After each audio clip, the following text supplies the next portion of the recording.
Hi, boys and girls. Welcome back to Nurse Judie's Story Time. These are my Christmas specials. I hope you've enjoyed the books I've read for the holidays. Of course, I left the best for last. It's my favorite. I have read this book so many times throughout my life, and I'm so glad that now I get to share it with all of you.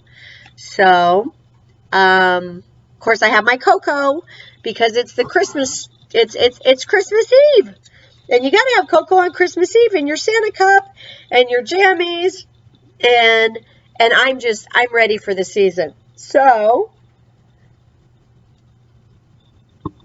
let's all get hunkered down for that long winter nap and read The Night Before Christmas. The Night Before Christmas by Clement C. Moore, and it is illustrated by William Roger Snow.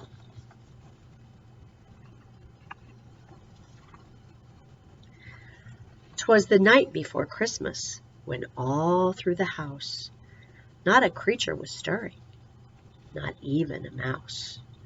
The stockings were hung by the chimney with care, in hopes that St. Nicholas soon would be there.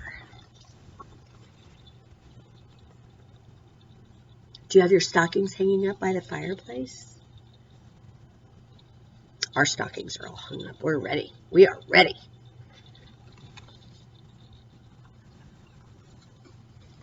The children were nestled all snug in their beds, while visions of sugar plums danced in their heads, and Mamma in her kerchief, and I in my cap, had just settled our brains for a long winter's nap.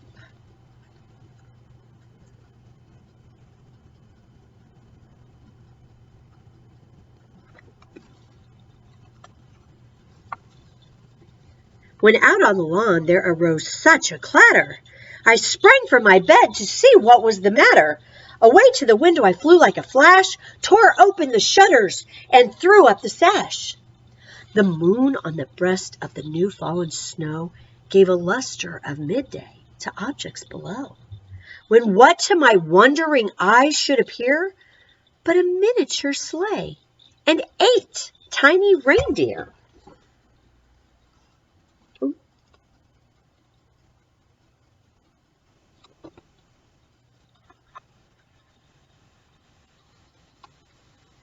With a little old driver, so lively and quick, I knew in a moment it must be St. Nick. More rapid than eagles his coursers they came, and he whistled and shouted and called them by name. Now Dasher, now Dancer, now Prancer and Vixen, on Comet, on Cupid, on Donner and Blitzen.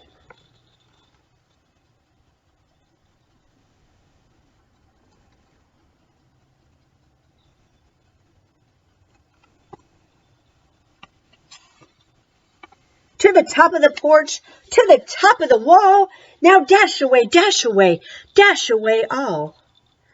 As dry leaves that lay before the hurricane fly, when they meet with an obstacle mount to the sky. So up to the housetop the coursers they flew, with a sleigh full of toys, and St. Nicholas too. And then in a twinkling I heard on the roof the prancing and pawing of each little hoof. I'm going to get my pictures to show. There we go.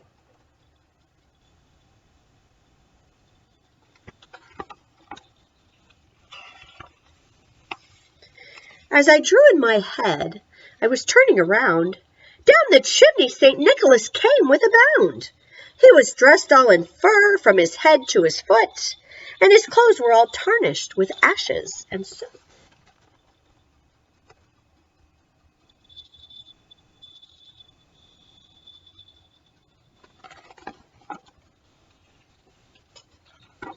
A bundle of toys he had flung on his back, and he looked like a peddler just opening his pack. His eyes, how they twinkled! His dimples, how merry! His cheeks were like roses, and his nose like a cherry.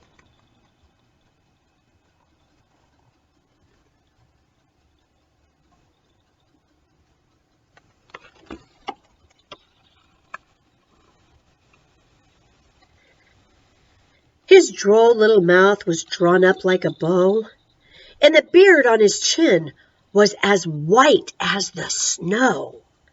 The stump of a pipe he held tight in his teeth, and the smoke had encircled his head like a wreath.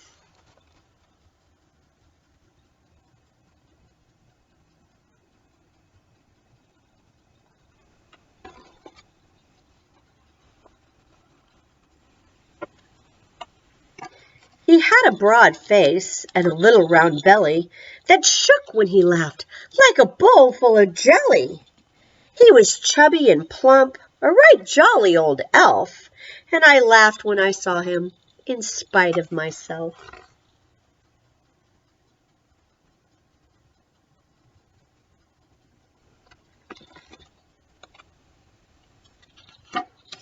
A wink of his eye and a twist of his head soon gave me to know I had nothing to dread. He spoke not a word, but went straight to his work and filled all the stockings, then turned with a jerk.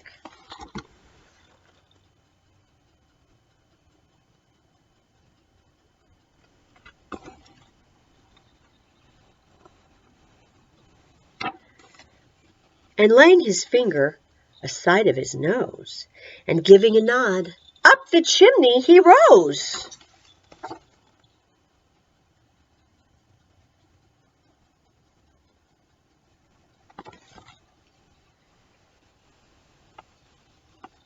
He sprang to his sleigh, to his team gave a whistle, and away they all flew like the down of a thistle.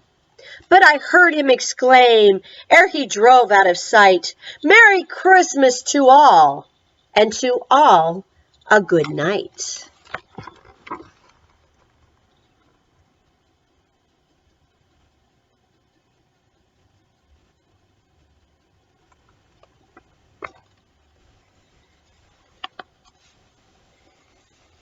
The end, boys and girls. Merry Christmas, everyone. See you next time.